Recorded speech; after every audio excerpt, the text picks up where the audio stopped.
Welcome to Ali Fitness Podcast, a weekly production all about bringing health into fitness.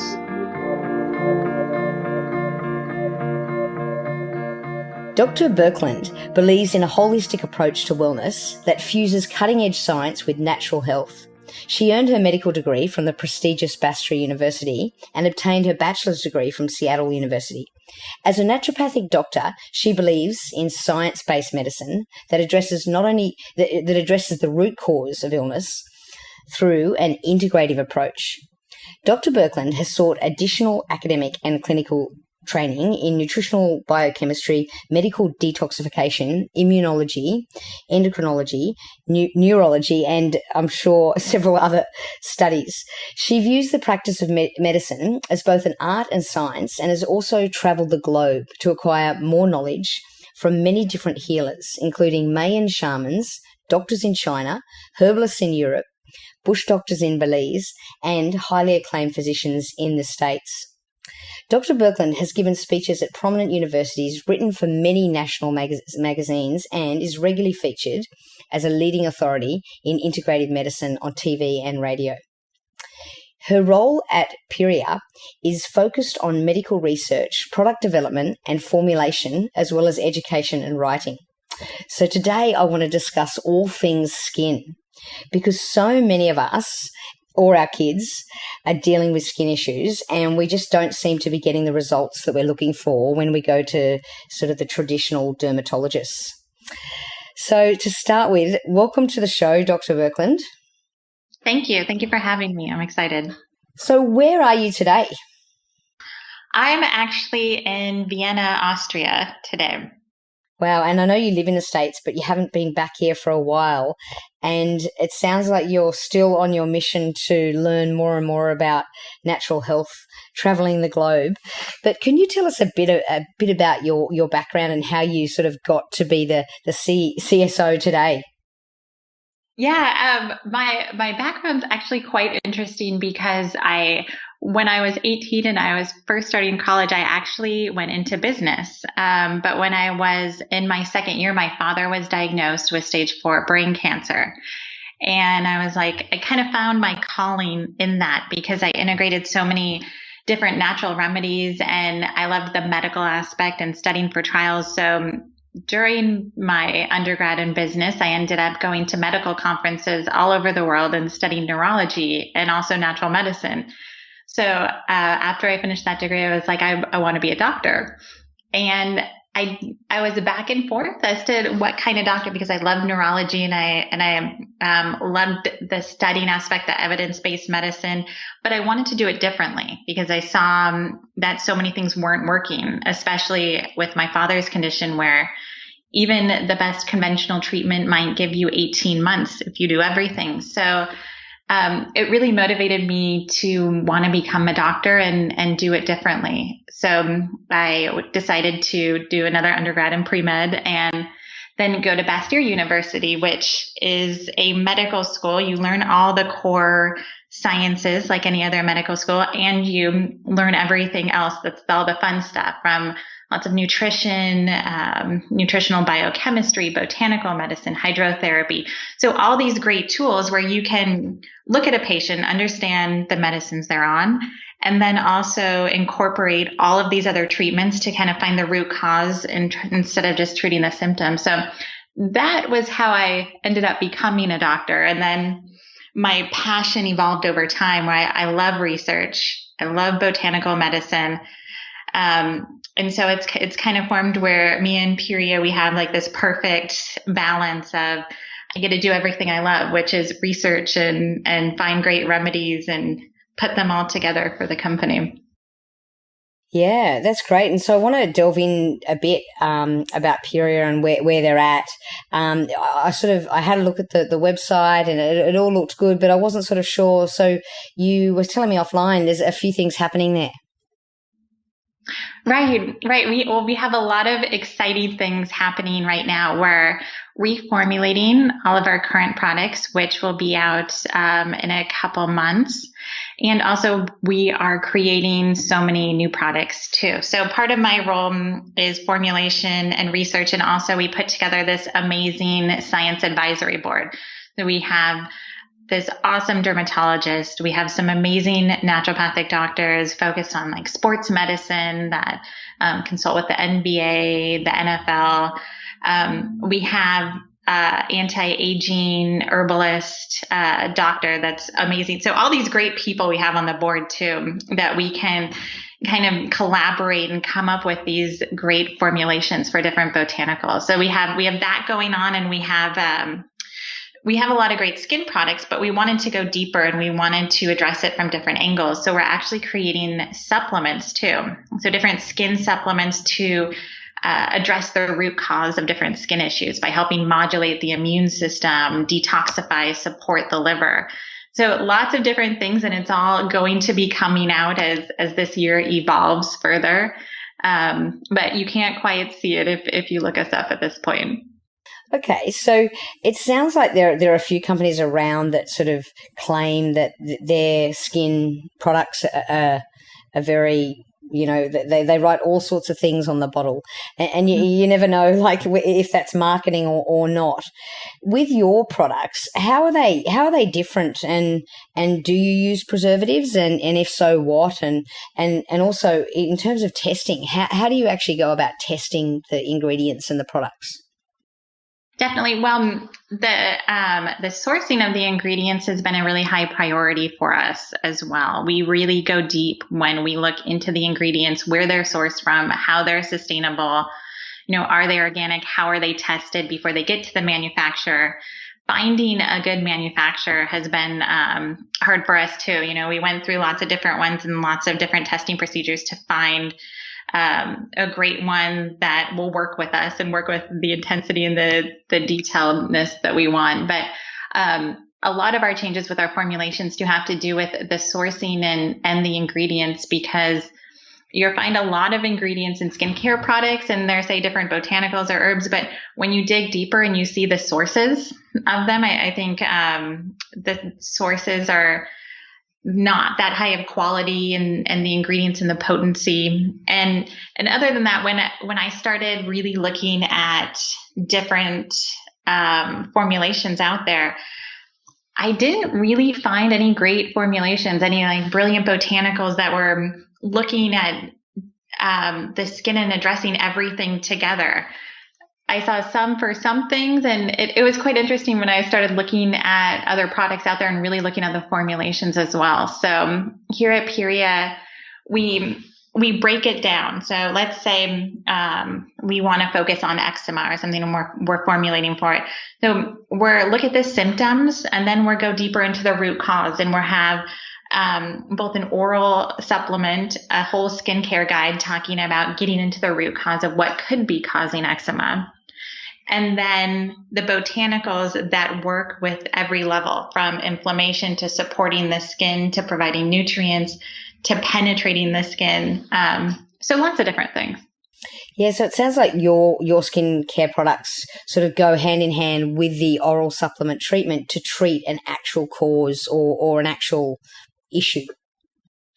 Right. I think that's been our goal too, is to offer the cream to help the symptoms, but then to also give a guide, right, that talks about every aspect. I'll use eczema because it's a common one, and it's easy to kind of give a bigger picture with it, because a lot of things can be related to eczema, whether it's food allergies, especially with younger kids, environmental allergens, different products you're even using if you have sensitive skin, even fabrics that you're using. So all these different things come into play, and we want to give them a guide to not only how can we help your skin topically, but how can we get to the root cause, and how can we figure out what is irritating your skin or what's causing that imbalance. That's fascinating. And so will you address like psoriasis and acne and all of those types of skin issues? Yes. Actually, right before you called, I'm working on our psoriasis formulation as we speak. So it's a lot of fun, because I have my list of favorite herbs, but I'm really going deep into the clinical trials too, and seeing the different extracts, the different potencies, and what really worked and what didn't. Because what I've noticed too is, well, there's not that many plant-based natural treatments for psoriasis or for eczema out there. And the ones that are, the formulations aren't that science-backed either. So, or the extracts or the percentages used aren't the ones used in the data. So is it really going to be effective or is it not? So it's interesting that the deeper I get into it, there's so much room for creating an effective plant-based product that really works too. Yeah. And so on that note then, knowing that it really works, how do you actually go about testing? We work with a chemist and we test on usually sample groups of people too who suffer from it. So of course we go through the basics of skin sensitivity and everything, but on top of that, we want to test on different people to see how it works. And usually like when we do a new one, we're asked for feedback from all of our customers too. So getting the formula right, getting it with the right consistency, the right balance of ingredients, that takes quite a bit of time too. So usually we're start and we're test and we're balance that. And then once we feel like we perfected it and we get it out there, that's when we really go for the customer feedback as well.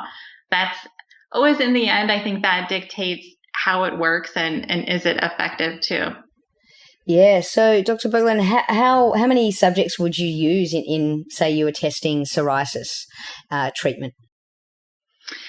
I'm not sure how much we're going to use in this one. In the past, they did quite large groups and asked from feedback for quite a bit. But this is a new product, so I'll have to see. I'll have to check with the team to see how intense we're going to be going with this one. It's fascinating. And how important is it to have, you mentioned organic products. How important is organic and then certified organic? And how do you sort of choose what to put in the product based on that? Yeah, I think all of these things are very important when you have very sensitive skin. I think that's a huge part. And also, I feel like there's just a higher quality in the sourcing and where it comes from. The organic manufacturers really pay attention to a lot of different elements. So our goal, especially moving forward with all of our oral supplements and everything, it's going to be 100% organic. And certified organic is very important, especially orally. Well, both, because the skin's a mirror for your overall health and it's your largest organ, so you absorb everything. So what you put on your body, what you put in your body, we really value here too. Great. And so you're going to go for 100% certified organic in all your products if you can? We are, yes. Definitely for the oral, and most of it, some things we can't certify organic for one of the products, but overall, yeah, that's our optimal goal, is to go for sustainable ingredients, organic, and our orals I'm actually going to be talking to the manufacturer today. But yeah, it's always ongoing, finding the perfect ingredients and finding the perfect source. And then you think you found it and then something's changed or the batch isn't great. And then, yeah, it's an ongoing process, but yes. And there's a lot of confusion out there as well, because some people say, oh, you shouldn't buy anything with any preservatives in it. But I've also heard an argument that if it's a water-based product, then in order for it to not go moldy, you actually have to have a preservative in it. What's your take on that? Well, yes, to have there's so many different regulations. And if you just sell it on the internet versus if you sell it in stores and other places, or if it's OTC compliant, over-the-counter compliant, you have to use certain preservatives. It's required. But you can use plant-based preservatives. Yes, of course, we would love to just use essential oils or certain things like that. But that's the tough part too, is it is required if you have it on the shelf or if you have certain guidelines through the FDA. Okay. And so I'm assuming Puriya will be sold in retail shops, wholesale. So yeah, we are in the midst of reformulations right now for all of our products to go into the stores. So that's the tricky part, is what the government requires and how amazing we can make our products and fit into that requirements to what we can work with. What are the best plant-based solutions to all of that? Yeah, maybe you could work on changing the government's viewpoint. Yes, I agree with that too. So, yeah, it gets tricky, but all of ours will be plant-based and the best. But it's hard. You have to be like, oh, do I want this, or where's the best source of this? So it's always a journey finding all of that. But it's exciting too, because we have a lot of great things and a lot of great minds have kind of come together to help with these formulations too. Yeah, and I think it's such an important, like you mentioned, skin being the biggest organ, and some people just forget about that or don't even realize. And obviously people are suffering out there with eczema, psoriasis. I mentioned acne. What are the other sort of big skin issues that seems to be prevalent in today's society? Those are actually the top three that we're dealing with. Of course, rashes, and that's a very large category in itself. What is the rash caused? Is it bacterial? Is it viral? Is it something you came into contact with? So that's a big one, especially because as the environment gets more toxic, rashes come about more and you don't know why or how they're coming out. Fungal infections is also a huge one for us too, and dandruff. So different skin conditions, that one, like athlete's foot, jock itch, all of those things are always huge. So we focus on treating a lot of those with essential oils as well. Great. And are you looking at any products that potentially detoxify you from chlorine or something like that? The reason I ask is we have a lot of sort of athletes who listen to the show, and they tend to like swimming, and sometimes chlorine is the only option. And I was wondering, obviously it's not a great idea to spend a lot of time in chlorine, but if you have no choice, is there anything, a product that you potentially might come out with that would address that? Not at this moment. It's actually, I'm writing an article this week on trying to swim in natural waters and avoiding the chlorine, but you have a brilliant point too of people are going to be going into chlorinated water, and kids always love pools too. I think that's always the thing, is you always want to bring your child out into nature, but it's like the pools and the slides and everything, they always have fun there. But, yeah, I would say with that, it's sweating, especially in the summer. Sweating is a great way and a natural way to detoxify with that, and always liver support too. Anything you have in your body, you want to support the liver and excrete it. But specifically with that, I think that's a great idea, just because that is a underutilized thing of helping detoxify the body from chlorine. Okay, so perhaps you can add that to your list of products.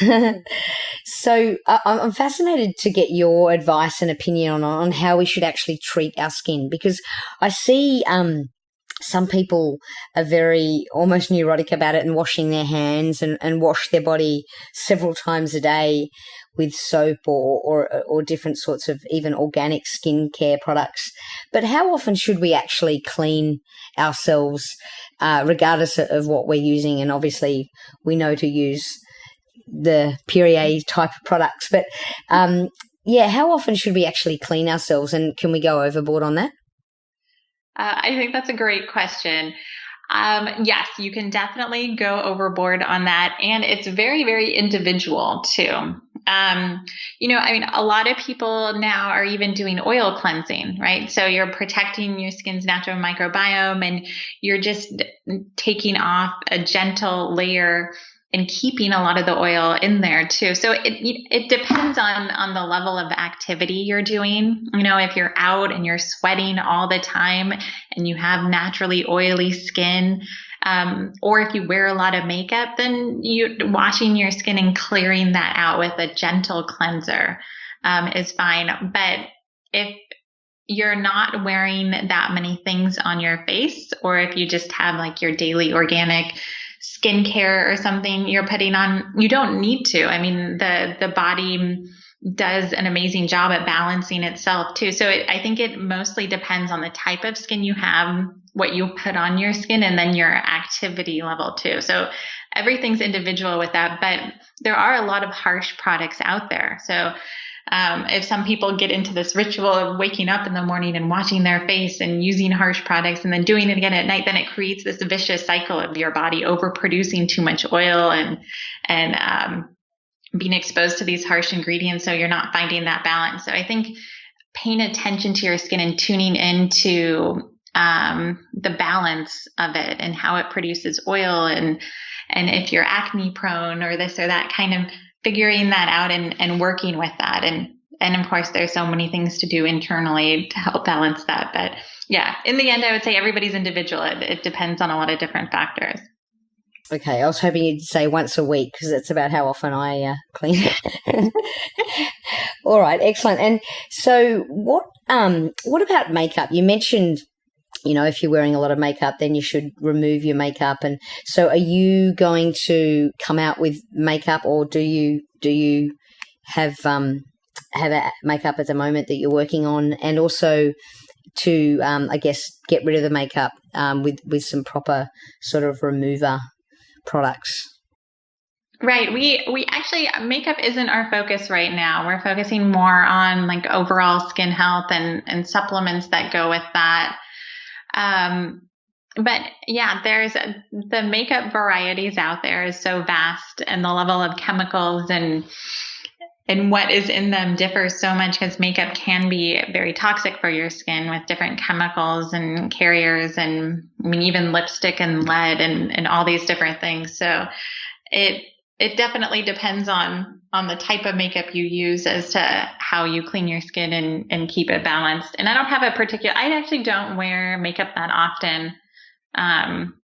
So I don't have too much to say on the brands that I love, but I think it's very important to pay attention to finding very good brands that are mineral based, that don't contain a lot of harsh chemicals or parabens or formaldehyde or lead, and try to find plant-based origins for those. Yeah, I tend to agree, and I'm like you as well. I prefer not to have to clean so much, so therefore I don't want to have to wear makeup. But I guess I've obviously researched this a lot as well, and I'd love to get your opinion on. I know you don't want to mention any products or particularly, but what do you think of Beauty Counter? If you know of that brand. I don't actually know of that brand. Okay, because that's one that I've found to be really, really good. But I would have loved to got your opinion on that. But anyway, you can get back to me on that one. And so I'll just tell you one thing. So we, you've heard of the Environmental Working Group, the website? Yes. I always tell all of my patients to go on there and to check your products, because I think that's just a great resource to see what is in your products and how it's rated. It's kind of a baseline too, and it teaches you a lot. Perfect. Of what you thought it was. Yeah, I'm glad you mentioned that actually, because if people are unsure, they can go there, and obviously they don't have every product listed there, but they sure do have a lot, and especially the main brands. And on that note, for supplements, there are equivalent websites for supplements. Do you use any of those, like Red Door? There's another great one as well. I don't. I mean, as a physician, I usually use clinical grade brands. And so when we're formulating too, I use a lot of the sources that those brands use that are organic, certified, highly studied. So I haven't gone on to those yet. I'm very particular a lot of the time with the supplements I use. Great. And I guess I've got to ask you about sun cream, because it's a really, as time goes on, there seems to be different waves of opinions about sun cream, and firstly, whether you should even wear it. So growing up, I remember, sort of my parents' age, no one wore sun cream, and then all of those people a lot of them got skin cancer. And so then there was this big reaction of like, you've got to wear lots of sun cream. And then they were like, oh, actually, maybe you don't, because you should get some sun. And then there was a whole, sort of movement about, look what's actually in your sun cream. Do you really want to be putting that on your skin? Perhaps the sun would be better. What are your thoughts around sun cream, especially for kids? Mm-hmm. I think that sun protection is great as long as it is coming from a good source. So no nanoparticles, mineral based. So things like that, no parabens, different things like that, zinc.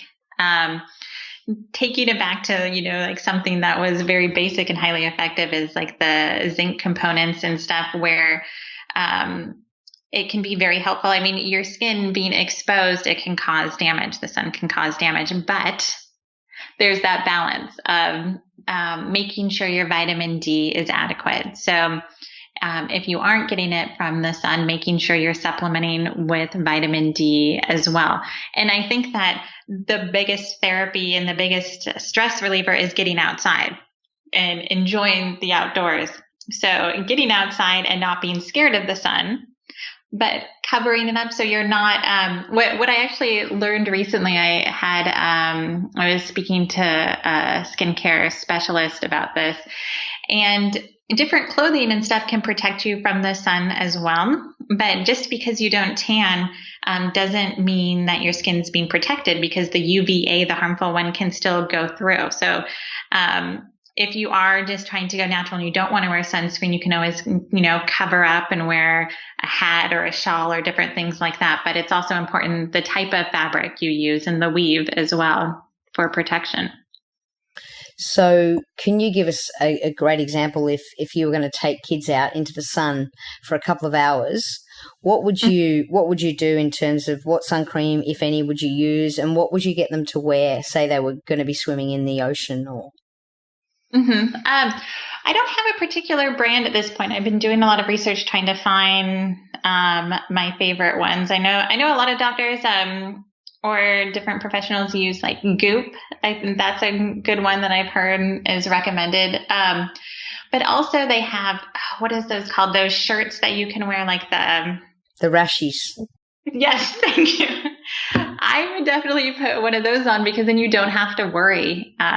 Because kids typically get burned on their shoulders and their backs and, of course, their face. So, I mean, just checking in with that and making sure they reapply as well.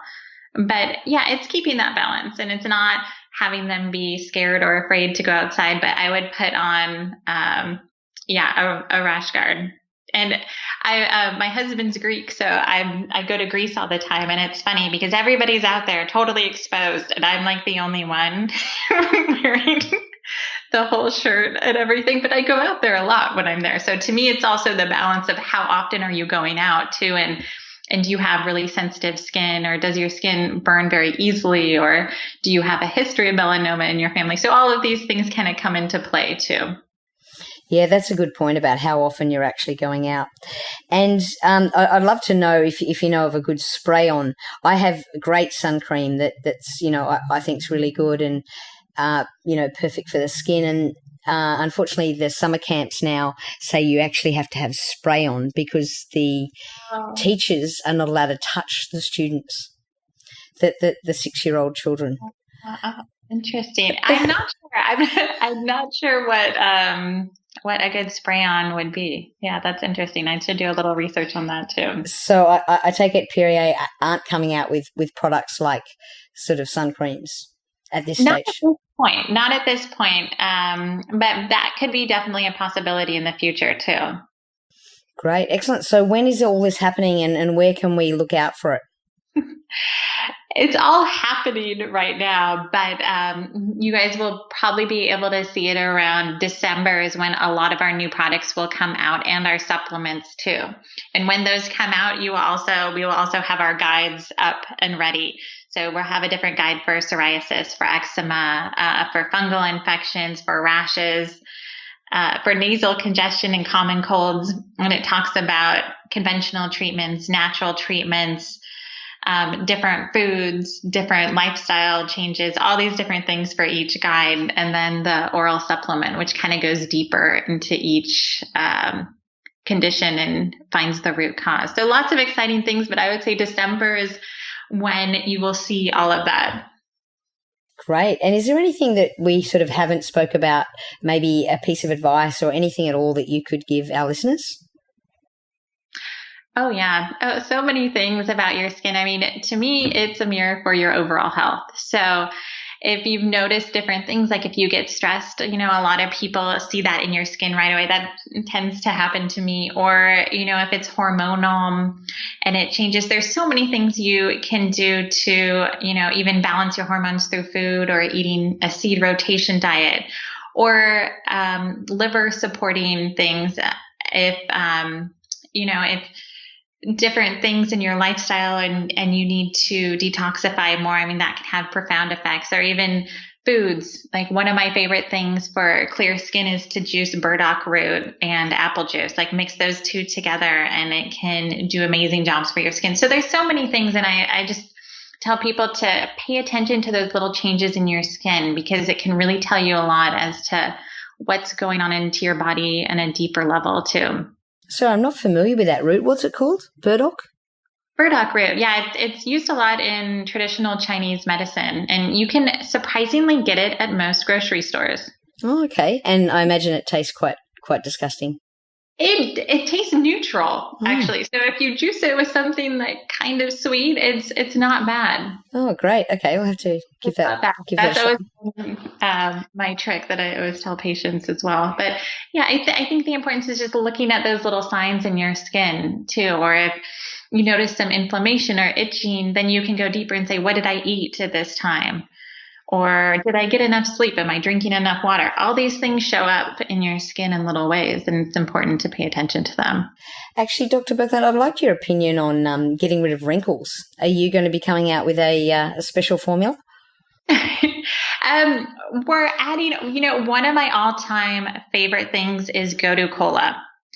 And it's not used that much in the States. It's actually used a lot in China, but in a lot of studies, it shows that it helps support and stimulate collagen. And not only that, but it helps break up scar tissue and the fibrin in there. So it does so many great things topically. So you can take it as a tincture orally, and you can also put it on topically, and it can do pretty amazing things. That's always my secret ingredient that I love to add. And I feel like not too many people pay attention to it here in the States. And where would you find a good source of that? Like just for our listeners who want to just take a supplement. There's lots of good, I would say take more, well, it depends on the person, but a tincture is a little more concentrated and you want to get a more consistent dose. But one of my favorite things to do with Gotu Kola is to go to your local herb store, and most herb stores carry it. And what's the scientific? Centella astica is the scientific name. And if you go there, you buy it in the dried form, and you can, add it to olive oil or jojoba oil or any type of oil that you like for your skin, and put it by the window and let it infuse. And then in 3 to 6 weeks, you have this amazing concoction of infused oil, and you can put that right on your skin with the Gotu Kola too. So that's one of my favorite things to do. That's amazing. Okay. So hopefully when we meet in person, I'll be wrinkle-free. I think so. I used to make it in medical school. A lot of my friends were pregnant towards the end, and I would make like little belly rubs with Gotu Kola in oil, and I would do amazing things for stretch marks too during that time. So that's definitely an underused botanical that I love. That's an awesome tip. So while we're on the topic of skin, and coincidentally, it's a question I ask all my guests on the show. Dr. Burklund, do you actually have a tattoo? I do. I have one from when I graduated medical school. It says Vis Medicatrix Naturate, the healing power of nature. But yes, I do. Wow. And are you going to invent a formula that takes that away, or are you happy with it? Let me tell you this story. This is very interesting because I got it when I finished school, and then I went on a detox 3 weeks after, like 3 weeks directly after I got this tattoo. And I was taking high doses of chlorella, and it actually pulled out about 20 to 30% of my tattoo. Wow. Because it hadn't stabilized in the skin. It hadn't settled at that point. So I didn't stop the detox because I was so interested. And so I've never fixed it since. But it was very, very interesting because I started it and I'm like, oh my goodness, this is actually pulling it out. This is like detoxifying it. I think that only works if it's very, very new. Gee, But before it settles into the skin, there's actually quite a bit of things you could do. Mine happened by accident when I finished school, but it was very interesting. That's amazing. I wonder if you just keep detoxifying, maybe you'll get rid of it. I think I was wondering that. I think it's, if it's a new one and you don't like it, I was very interested in how much it pulled out of the skin. I don't know if it does that with older ones or anything. It was just kind of an experiment that I didn't stop at that point. That's fascinating. Well, thanks for sharing that and all of the little tips that you gave us. I'm sure everyone will be running out there buying a few herbs from their local herbalist. Dr. Burklund, thank you so much today. Yes, thank you. Thank you. It was very fun. I look forward to seeing what Puriya come out with. Yes.